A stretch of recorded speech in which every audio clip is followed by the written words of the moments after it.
신약성경 30페이지쯤 마태복음 18장 21절에서 35절까지 말씀입니다. 마태복음 18장 21절에서 35절 제가 봉독하겠습니다. 그때에 베드로가 나와 이르되 주여 형제가 내게 죄를 범하면 몇 번이나 용서하여 주리이까? 7번까지 하오리이까? 예수께서 이르시되 내게 이르노니 7번뿐 아니라 7번을 70번까지라도 할지니라. 그러므로 천국은 그 종들과 결산하려 하던 어떤 임금과 같으니 결산할 때에 10,000달란트 빚진 자 하나를 데려오매 갚을 것이 없는지라. 주인이 명하여 그 몸과 아내와 자식들과 모든 소유를 팔아 갚게 하라 하니 그 종이 엎드려 절하며 이르되 내게 참으소서 다 갚으리이다 하거늘 그 종의 주인이 불쌍히 여겨 놓아 보내며 그 빚을 탕감하여 주었더니 그 종이 나가서 자기에게 100데나리온 빚진 동료 한 사람을 만나 붙들어 목을 잡고 이르되 빚을 갚으라 하매 그 동료가 엎드려 간구하여 이르되 나에게 참아 주소서 갚으리이다 하되 허락하지 아니하고 이에 가서 그가 빚을 갚도록 옥에 가두거늘 그 동료들이 그것을 보고 몹시 딱하게 여겨 주인에게 가서 그 일을 다 알리니 이에 주인이 그를 불러다가 말하되 악한 종아 네가 빌기에 내가 내 빚을 전부 탕감하여 주었거늘 내가 너를 불쌍히 여긴과 같이 너도 내 동료를 불쌍히 여김이 마땅하지 아니하냐 하고 주인이 노하여 그 빚을 다 갚도록 그를 옥졸들에게 넘기니라. 너희가 각각 마음으로부터 형제를 용서하지 아니하면 나의 하늘 아버지께서도 너희에게 이와 같이 하시리라. 아멘. 오늘 본문은 베드로의 질문과 그리고 질문에 대한 예수님의 답변으로 시작하고 있습니다. 베드로가 예수님께 이렇게 질문합니다. 21절 말씀인데요. 그때 베드로가 나와 이르되 주여 형제가 내게 죄를 범하면 몇 번이나 용서하여 주리이까? 7번까지 하오리이까? 주님, 만약 다른 사람이 저에게 잘못을 저지른다면 몇 번까지 용서를 해주어야 되겠습니까? 7번 정도면 괜찮지 않겠습니까? 바로 이것이 베드로가 예수님께 드렸던 질문이었습니다. 그리고 이 질문에 대해 예수님께서는 이렇게 대답하십니다. 22절 말씀인데요. 예수께서 이르시되 네게 이르노니 7번뿐 아니라 7번을 70번까지라도 할지니라. 7번이 아니라 7번을 70번까지라도 용서해 주어라. 바로 이것이 베드로의 질문에 대한 예수님의 답변이었습니다. 예수님의 이 답변은 우리를 당황스럽게 만듭니다. 7번도 아니고 7번에 70번, 총 490번을 용서해 주라니 이게 무슨 말일까요? 정말 누군가 나에게 490번째 잘못을 저지를 때까지 기다리고 헤아렸다가 490번째 잘못을 저지르면 그때에는 화를 내라는 그런 말씀이겠습니까? 당연히 그런 의미는 아니겠지요.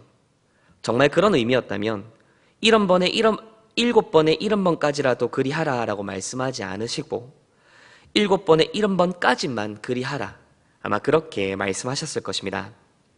하지만 예수님의 이 말씀은 그저 단순히 용서의 횟수 문제는 아닙니다. 그렇다면 예수님께서 하신 이 말씀의 의미가 무엇이겠습니까? 그것은 다른 사람의 잘못을 용서하되 끝까지 용서하라는 것일 것입니다. 몇 번까지는 참고 몇 번을 넘어서는 참지 말라라고 하는 그런 말이 아니라 끝까지 형제의 잘못을 용서해 주라는 말일 것입니다. 자, 그런데 여기에는 한 가지 문제가 있습니다. 그것은 과연 이것이 정말 가능하냐라는 것이지요. 과연 우리가 우리를 향한 다른 이들의 잘못을 끝까지 참아주고 용납하고 용서하는 것이 가능한 일일까요? 이것은 현실적으로 불가능한 일이 아니겠습니까? 그러면 도대체 이 예수님의 이 답변을 우리는 어떻게 이해해야 합니까? 그저 예수님께서는 우리가 따르지도 못할 명령을 제시하는 억지스러운 분이십니까? 그렇게 우리를 괴롭고 당황스럽게 만드시는 것을 즐거워하시는 분이시겠습니까? 물론 그렇지는 않습니다. 그렇다면 예수님께서 하신 이 말씀, 7번에 70번까지라도 할지니라 라고 하는 이 말씀을 우리는 어떻게 이해해야 되겠습니까? 이 말씀이 지니고 있는 의미를 제대로 파악하기 위해서는 앞서서 베드로가 했던 질문에 대해서 다시 생각해 볼 필요가 있습니다. 다시 21절 말씀인데요. 그때 베드로가 나와 이르되 주여 형제가 내게 죄를 범하면 몇 번이나 용서하리이까? 7번까지 하오리이까? 여기서 우리가 주목할 단어가 바로 7번이라고 하는 단어입니다. 베드로가 용서의 횟수로 7번을 제시한 것은 그저 아무렇게나 나온 횟수는 아니었습니다. 여기에는 하나의 배경이 있는데요. 다들 잘 알고 계시겠지만 당시 유대 사회에서는 랍비 그리고 바리새인 등과 같은 율법의 교사들이 있었습니다. 그리고 이러한 교사들은 당시의 사람들이 행동 하나하나를 규정하는 여러 가지 규칙들을 아주 세밀하게 정해두었었습니다. 그리고 여기에는 당연히 다른 사람의 잘못을 몇 번이나 용서해주면 좋겠는가라고 하는 그런 규정도 있었는데요. 이때 랍비들이 정해준 기준은 바로 다른 사람이 잘못을 저질렀을 때에 3번까지는 용서해 주어야 된다라고 그렇게 규정을 해두었었습니다. 누군가 나에게 잘못을 저지를 때에 3번까지는 용서해 주었다가 만약 3번이 넘어간다면 그때에는 그 잘못에 상응하는 대가를 치르도록 해도 괜찮다라고 그렇게 정해두었던 것이지요. 여기서 우리가 주의해야 될 것은 랍비들이 제시한 이 3번이라고 하는 이 횟수가 결코 적은 횟수는 아니라는 사실입니다. 3번은 고사하고 한 번도 제대로 용서하기 힘든 것이 우리의 모습 아닙니까? 따라서 랍비들이 제시한 이 3번의 용서를 우리는 결코 가볍고 낮은 수준의 요구였다라고 생각을 해서는 안 됩니다.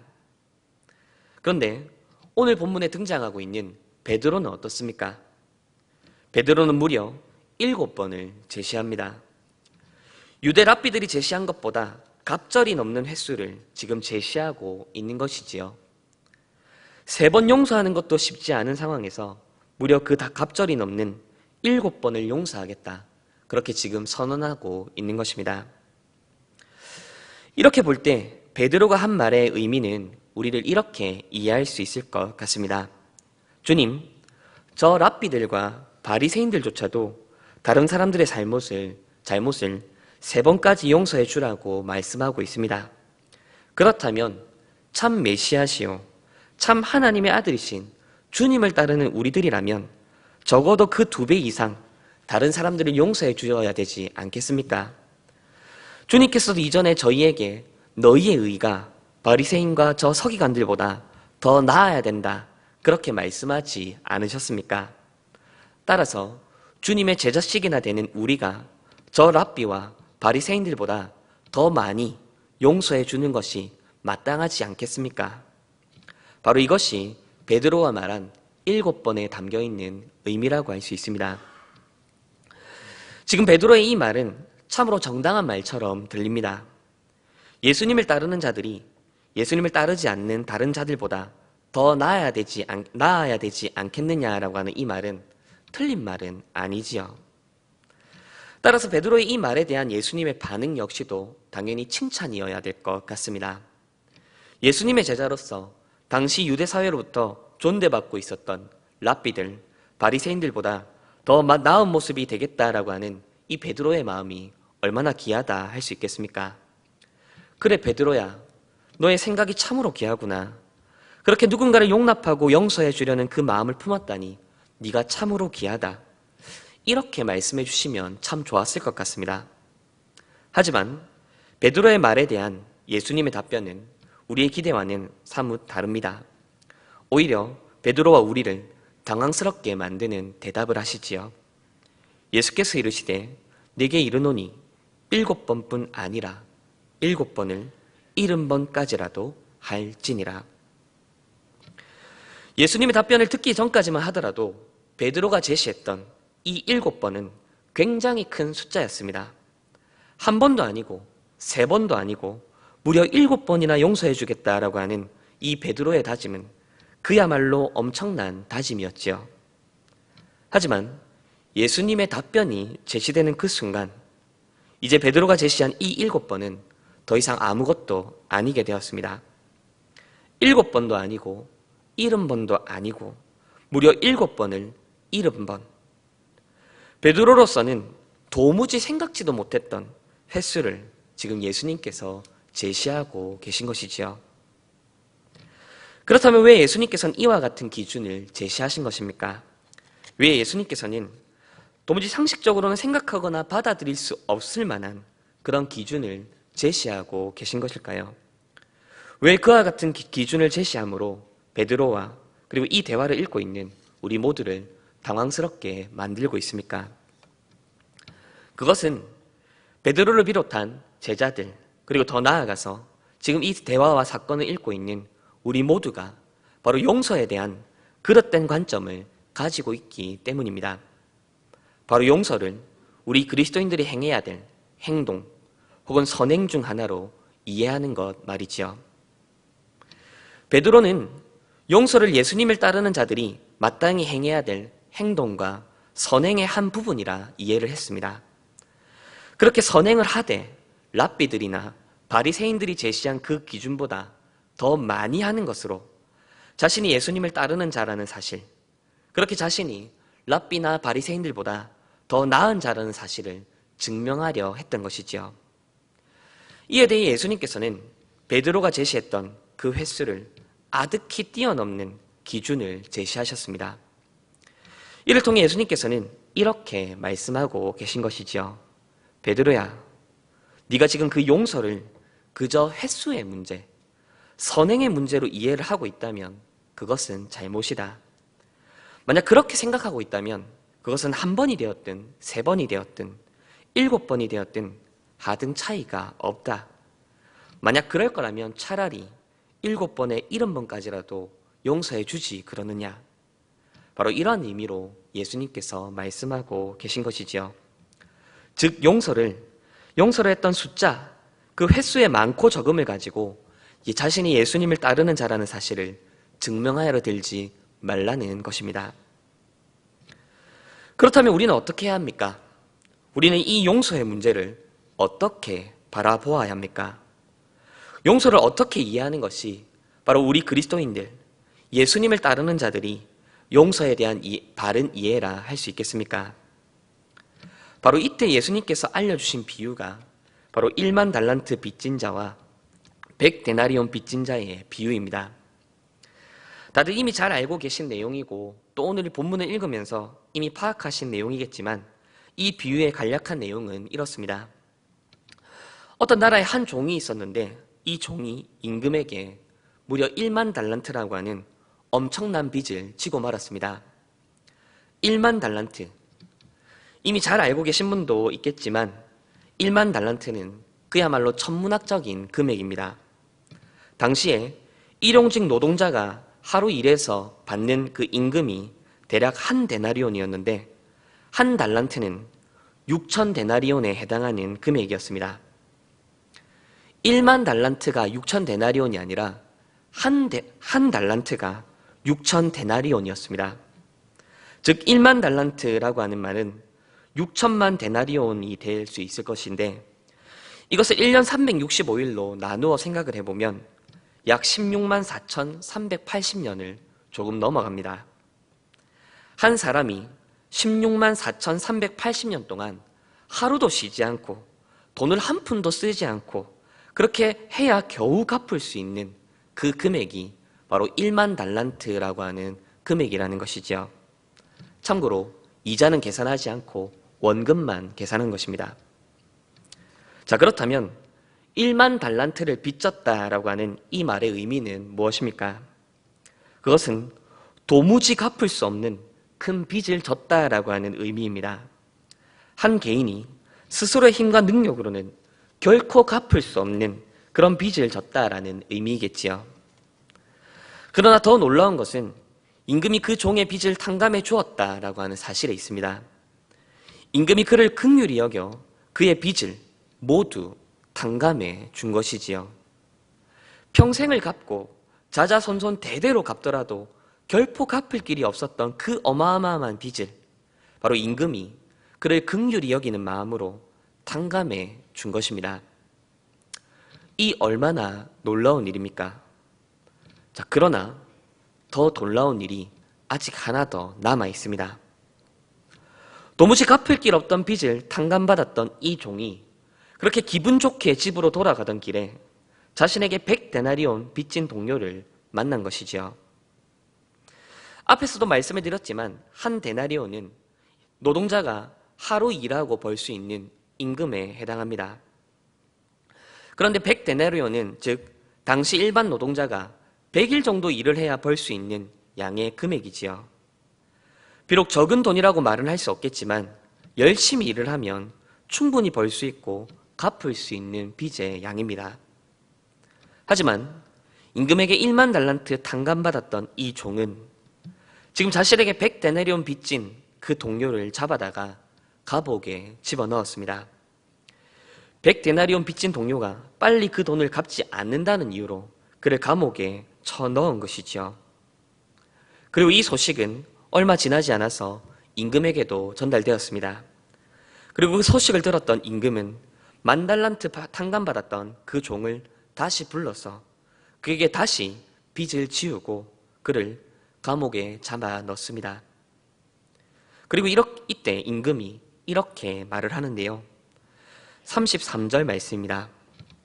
내가 너를 불쌍히 여김과 같이 너도 너의 동료를 불쌍히 여김이 마땅하지 아니하냐 하고. 이것이 바로 10,000달란트 탕감받은 자에게 임금이 했던 말이며 동시에 이것은 지금 예수님께서 베드로에게 하고 계신 말씀입니다. 그렇다면 예수님께서 이 비유를 통해서 말씀하고 싶으셨던 것은 무엇이겠습니까? 그것은 네가 용서받은 자인 것을 기억하라라는 것이지요. 네가 긍휼히 여김받은 자라는 것을 잊지 말라는 것입니다. 이것은 앞에서 말씀하신 7번을 70번까지라도 할지니라라는 말과 이어지는 말씀이지요. 이것은 그저 단순히 네가 참나라, 끝까지 인내하고 버텨라 이런 식의 말씀이 아닙니다. 지금 예수님께서 말씀하시는 것은 베드로의 행동에 관한 말씀이 아니지요. 지금 예수님께서 베드로와 그리고 제자들에게 말씀하시는 것은 그들이 어떤 존재인지를 말씀하고 계시는 것입니다. 그들의 정체성에 대해서 말씀하고 계십니다. 지금 예수님께서는 이렇게 말씀하고 계십니다. 네가 다른 사람들의 잘못을 용서해 줘야 되는 이유는 너의 성품, 너의 자질, 너의 실력이 뛰어나기 때문이 아니다.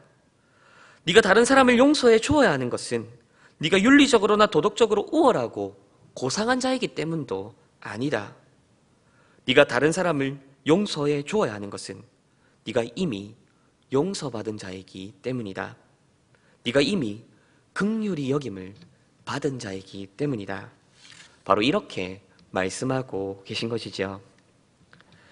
그리고 바로 이 사실을 깨달아야만 비로소 우리는 예수님의 이어지는 다음 말씀 또한 이해할 수 있습니다.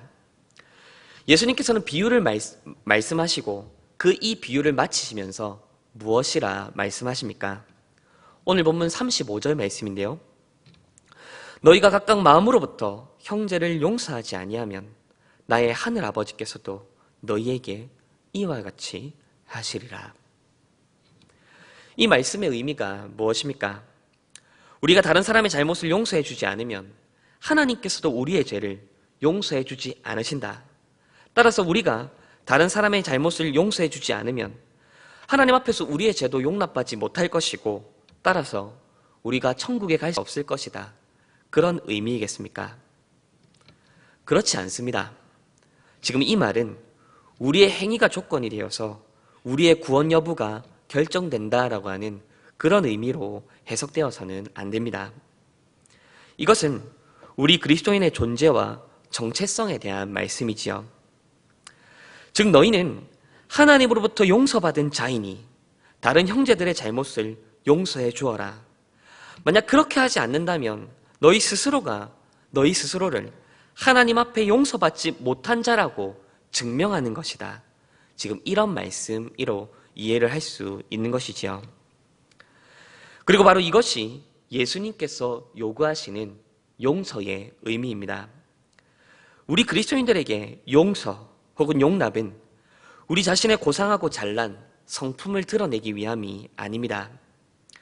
우리에게 있어서 용서란 우리가 이미 하나님께로부터 도무지 갚을 길 없었던 그 죄를 그리스도로 말미암아 용서받은 자라는 사실을 확인하며 그 정체성을 드러내는 표현인 것이지요. 우리의 단순한 행위와 행동의 문제가 아니라 우리의 존재요, 우리의 정체성을 표현하는 방법이라는 것입니다. 여기서 우리는 우리 스스로에게 이렇게 질문해 볼 수 있어야 합니다. 과연 우리는 용서받은 자입니까? 우리는 진정 우리가 하나님 앞에서 그리스도의 십자가 대속으로 말미암아 도무지 갚을 길 없었던 죄의 빚을 탕감받은 자라는 사실을 인정받고 고백하고 있습니까? 그 고백과 그 인정함이 우리로 하여금 기꺼이 다른 이들을 용납하고 용서하며 이해해주고 헤아리는 자리로 나아가도록 만들고 있습니까? 혹 반대이지는 않습니까? 우리의 쉽게 분노하고 불평하며 짜증내는 그런 모습을 그저 우리 자신의 성격과 기질의 문제로 지구부해버리고 있지는 않습니까? 그렇기 때문에 어쩔 수 없다. 내가 화를 내고 내가 분노하는 것은 그저 나의 성격과 기질의 문제이니 나의 믿음과 아무 상관없다. 그렇게 생각하고 있지는 않습니까? 혹은 반대로 나 정도의 상황이면 충분히 화를 낼 수 있을 만하고 썩낼 만하다. 그렇게 생각하고 있지는 않습니까? 다른 사람이 분노하는 것은 그 사람의 성격이 나쁜 것이고 그 사람이 참을성이 부족한 것이지만 내가 분노하는 것은 충분히 그만한 이유가 있기 때문이다. 혹 그렇게 생각하고 있지는 않습니까? 그러나 우리 예수님께서는 말씀하고 계십니다. 우리의 성격, 우리의 기질, 우리의 형편과 상황이 우리가 누군가를 용서하고 혹은 용납하지 말아야 될 그런 근거로 삼지 말라는 것이죠. 예수님께서는 우리에게 말씀하십니다. 우리가 누구인지 기억하라 말씀하십니다. 우리가 어떠한 용서와 어떠한 긍휼을 받은 자인지 기억하고 잊지 말라 말씀하십니다. 그런데 혹 어떤 분들은 지금 예수님께서 제시하시는 이 기준이 너무 가혹하다, 그리고 어렵다 생각하시는 분들이 계실지도 모르겠습니다. 그러면 그리스도인은 무조건 용서해야 된다는 말입니까? 그리스도인은 무조건 참아주고 무조건 인내해야 된다는 말씀입니까? 그리스도인이 되면 그저 호국으로 책 잡히며 살아가야 된다 말입니까? 만약 그렇다면 사람들이 그것을 이용해 먹으려 들 수 있지도 않겠습니까? 이런 생각이 들 수 있을지도 모르겠습니다. 물론 예수님께서 우리에게 요구하신 그 기준을 따르는 것은 분명 어려운 일입니다. 사실 어려운 정도가 아니라 어쩜 불가능하게 가깝다, 그렇게 여겨질지도 모르겠습니다. 실제로 이렇게 설교하고 있는 제 자신도 지금 이 말씀을 과연 감당할 수 있을까, 그런 생각이 들기도 합니다. 그리고 분명 우리의 용서하려고 하는 이 모습을 악용하려고 들리는 그런 자들도 분명 많이 만나게 될 것입니다. 그러나 우리가 기억해야 될 것이 하나 있죠. 그것은 우리가 형제의 잘못을 용납하고 용서해 주다가 그로 인해서 누군가에게 이용당하는 것보다 우리가 하나님께 용서받은 자로 살아가지 못하는 것, 그것이 우리에게 훨씬 더 가혹한 삶이라는 사실입니다. 누군가를 용서하다가 입은 그 억울함과 손해보다 하나님께 받아들이시지 못한 채로, 용납받은 자로 살아가지 못한 채로 그렇게 살아가는 것이 훨씬 더 우리에게 안타깝고 심각한 일이라는 사실이죠. 이것을 뒤집어서 생각해 볼까요? 누군가의 잘못을 용납해 주지 않고 그대로 안갚음하며 살아갈 때에 느끼는 시원함보다 하나님께 용납받은 자로 살아가며 누군가를 용서해 줄 때에 느끼는 참된 안식이야말로 세상이 줄 수 없는 참된 복락이라는 사실입니다. 누군가의 잘잘못 하나하나를 따져서 합당한 피해보상과 손해배상을 받는 것보다 하나님께 용서받은 자로 살아가며 입는 그 손해야말로 진짜 우리의 복이라는 사실입니다. 그래서 우리 예수님께서도 이렇게 말씀하지 않으셨습니까? 마태복음 5장 7절 말씀인데요. 긍휼히 여기는 자는 복이 있나니 그들이 긍휼히 여김을 받을 것이며. 오늘 들은 설교 말씀을 따라 이해하면 이 예수님의 말씀을 이렇게 바꿔서 이해할 수 있을 것 같습니다. 긍휼히 여기는 자는 복이 있나니 그들이 이미 긍휼히 여김을 받은 자이기 때문입니다. 이제 말씀을 맺겠습니다. 오늘 우리는 베드로의 질문과 그리고 예수님의 답변을 통해서 우리 그리스도인의 용서에 담겨있는 의미가 무엇인지에 대해서 살펴보았습니다. 우리 그리스도인들의 용서는 행위의 차원이 아닌 존재와 정체성이 드러나고 발휘되는 것임을 우리는 말씀을 통해 확인할 수 있었습니다. 우리가 다른 이들을 용서하고 용납하는 것은 우리가 이미 용서받은 존재이며 우리가 이미 긍휼히 여김을 받은 자들이기 때문입니다. 다른 이들을 향한 용서는 예수님께서 우리에게 요구하시는 무거운 짐과 의무가 아니라 하나님께로부터 크신 용서와 용납을 경험하고 누리는 자들이 행할 수 있는 특권입니다. 우리의 자질과 능력으로 행하는 공로가 아니라 그리스도 안에서 나타난 하나님의 자비와 긍휼을 덧입은 자들만이 행할 수 있는 은혜의 행위입니다.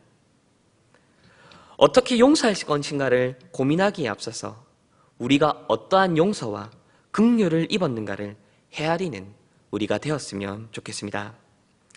그렇게 하나님께서 이미 우리에게 베푸신 긍휼을 깊이 헤아리는 가운데 다른 이들을 긍휼히 여기는 우리가 되기를 바랍니다. 그렇게 다른 이들을 긍휼히 여김으로써 우리가 이미 긍휼히 여김을 받고 살아가는 자들이라는 것을 확인하며 나아가시는 저와 우리 대형의 교우 여러분 그리고 우리 언약의 자녀들 되기를 우리 주님의 이름으로 부탁드립니다.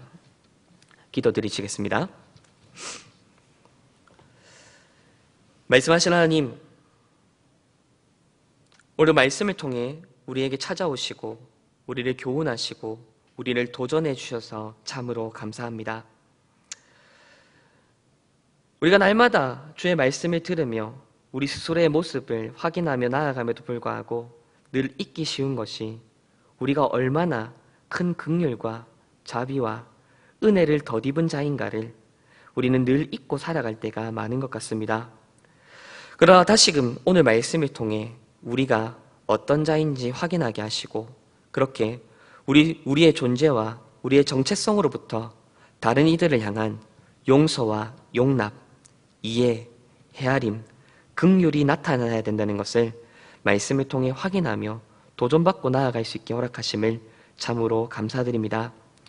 오늘 우리에게 주신 이 말씀을 꼭 붙드는 가운데 정말 다른 이들을 용납하고 용서하며 그렇게 우리가 그리스도를 따르는 자이며 이미 우리가 그리스도 안에서 도무지 갚을 수 없는 죄의 용서를 받은 자인 것을 확인하며 누리며 또한 드러내며 고백하며 살아갈 수 있는 우리 모두가 되게 하여 주시옵소서.